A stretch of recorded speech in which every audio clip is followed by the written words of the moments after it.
पटेल यांचा फाईल्ससाठी फोन आला आणि दादांचं अपघाताच्या आदल्या दिवशी निघणं हे रद्द झालं असं रोहित पवार म्हणाले।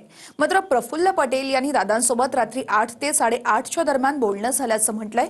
म्हणजे फ्लाइटचं बुकिंग झाल्याच्या 1 तासानंतर। पाहूया त्यावरचा हा रिपोर्ट।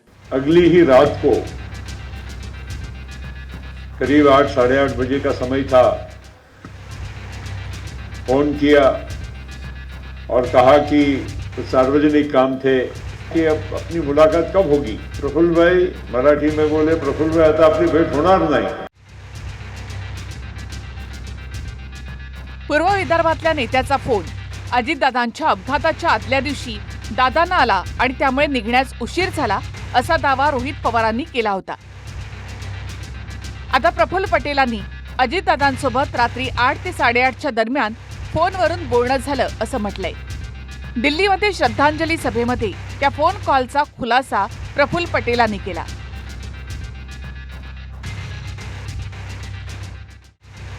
अगली ही रात को करीब 8-8:30 बजे का समय था। फोन किया और कहा कि कुछ काम है, वहाँ के कुछ सार्वजनिक काम थे किसानों के संबंधित। तो बोले कि त्वरित मैं करता हूं। कुछ स्थानिक वहाँ जिला परिषद के चुनाव चल रहे हैं, उसके बारे में एक आध मिनट हमने जिक्र किया और मैंने दादा को कहा कि अब अपनी मुलाकात कब होगी।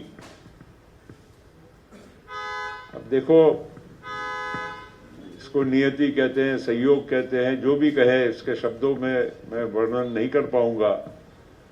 लेकिन उन्होंने शब्द ये निकाले, प्रफुल्ल भाई मराठी में बोले, प्रफुल्ल भाई आता अपनी भेट होणार नाही। प्रफुल्ल भाई अपनी भेट अभी होगी नहीं। और कुछ पॉज के बाद बोले कि मैं 7-8 दिन क्योंकि दौरे पे रहूंगा तो मुझे आपसे मिलना नहीं होगा। मगर शुरू में जो एक वाक्य बोल गए और फिर रुके और फिर बोले, तो वो पहला वाक्य मेरे अभी भी वो मैं भूल नहीं पा रहा हूं। शेतकऱ्यांच्या संदर्भात काम होतं त्यावर अजितदादांशी फोनवरून बोललो असं प्रफुल्ल पटेलांचं म्हणणं आहे।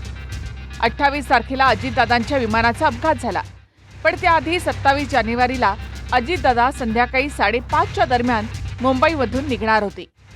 मात्र मंत्रालयामधून एक फाईल येईपर्यंत उशीर झाला आणि दादांनी 7:10 पुढच्या दिवसाचं सकाळचं चार्टर्ड विमान बुक केलं असं रोहित पवारांचं म्हणणं आहे। सुनील तटकरेंनी सांगितलं की 5:10 दादांना भेटण्यासाठी आलो आणि 6:45 वाजता बैठक संपली। तर प्रफुल्ल पटेलांनी सांगितलं की माझं फोनवरून बोलणं हे 8 ते 8:30च्या दरम्यान झालं।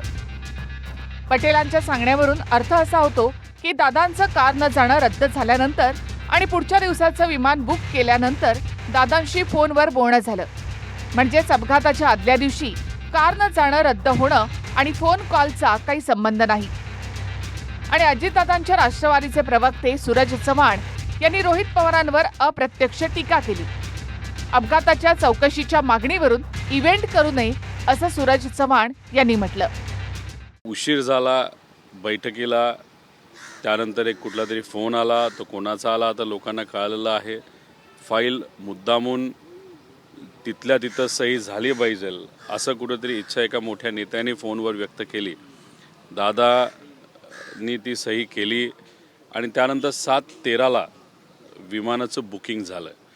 जर दादांचा प्लॅन आधीच विमानाला जायचा असला असता तर दुपारीच विमानाचं बुकिंग झालं असतं, नाही तर 26 तारखेला संध्याकाळी झालं असतं। अजितदादाच्या अपघाताची सखोल चौकशी झालीच पाहिजे, पण ती चौकशीची मागणी करत असताना कुणी इव्हेंट करू नये, कुणी त्याच्यावरती निर्मळ मनानं चौकशीचा मागणी करावी। तुमच्या चौकशीच्या मागणीमागं कुठंतरी राजकीय धूर निघतोय हे मात्र स्पष्टपणे मी हेच म्हणतोय की चौकशी करत असताना तुमचा हेतू शुद्ध असला पाहिजे।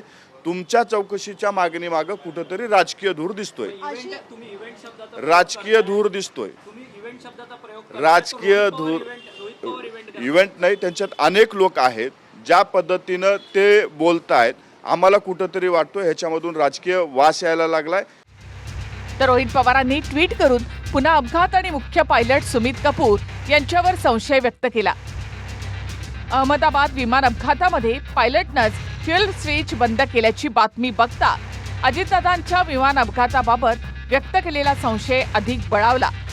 बारामती अपघाताबाबत देखील या दृष्टीनं तपास होऊन पायलटवर कोणाचा दबाव होता का याबाबत कसून सखोल आणि निष्पक्ष तपास झाला पाहिजे असं रोहित पवारांनी म्हटलंय.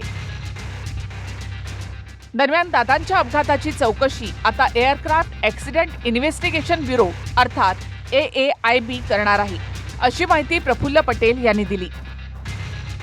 यामध्ये परदेशातील यंत्रणांची देखील मदत घेतली जाऊ शकते. Bureau report TV9 Marathi, Mumbai.